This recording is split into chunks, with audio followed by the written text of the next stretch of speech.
नमस्कार दोस्तों, आप सभी को धनतेरस की बहुत बहुत शुभकामनाएं। तो आज के इस वीडियो में आप जानने वाले हैं कि धनतेरस के दिन यम का दीपक क्यों जलाया जाता है और इसका क्या रहस्य है।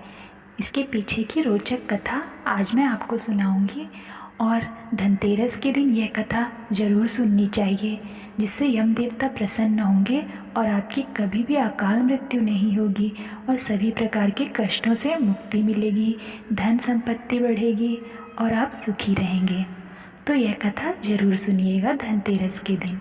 तो चलिए हम जानते हैं कि धनतेरस के दिन यम का दीपक क्यों जलाया जाता है। देश के अधिकांश भागों में यम के नाम पर दीपदान की परंपरा है।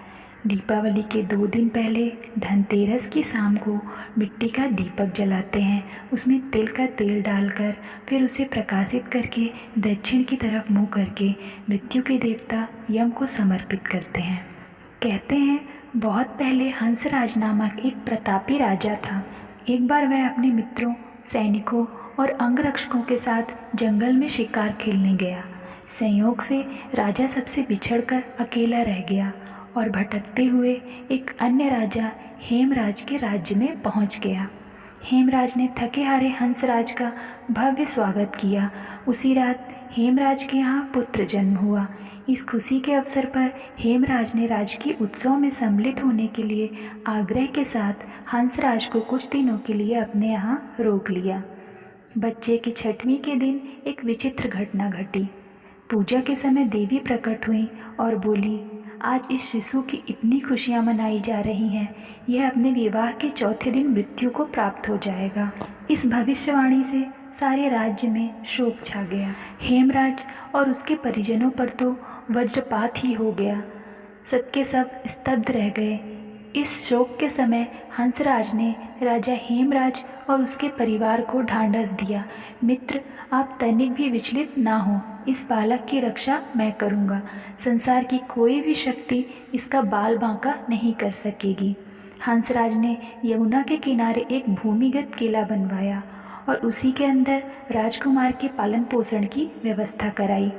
इसके अतिरिक्त राजकुमार की प्राण रक्षा के लिए हंसराज ने सुयोग्य ब्राह्मणों से अनेक तांत्रिक अनुष्ठान, यज्ञ, मंत्र जाप आदि की भी व्यवस्था करा रखी थी।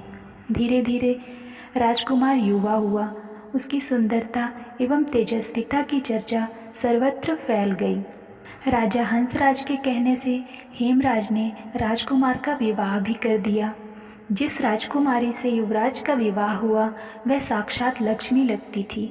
ऐसी सुंदर वर वधू की जोड़ी जीवन में किसी ने भी नहीं देखी थी। लेकिन विधि के विधान को कौन रोक सकता है।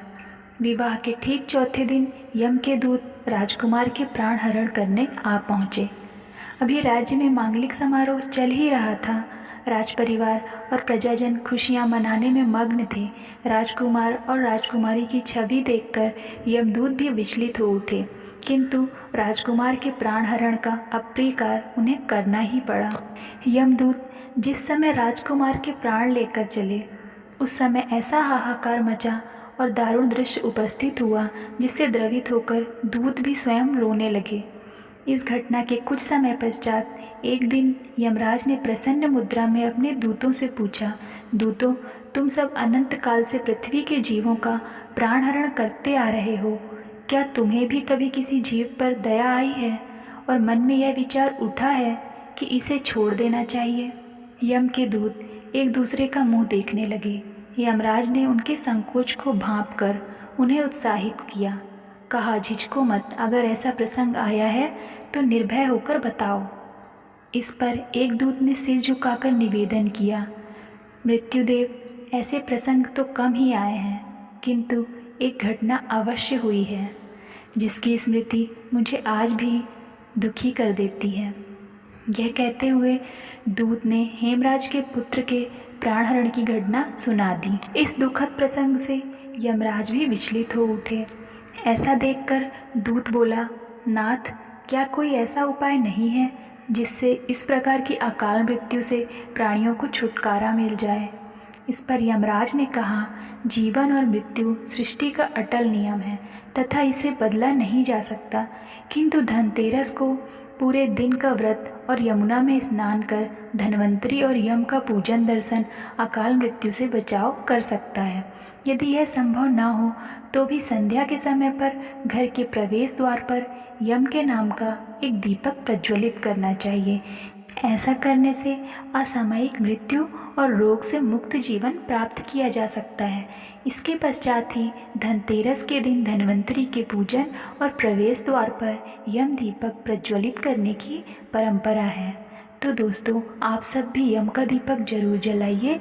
ऐसा करके आप अकाल मृत्यु से बच सकते हैं और रोग मुक्त जीवन प्राप्त कर सकते हैं। धन्यवाद।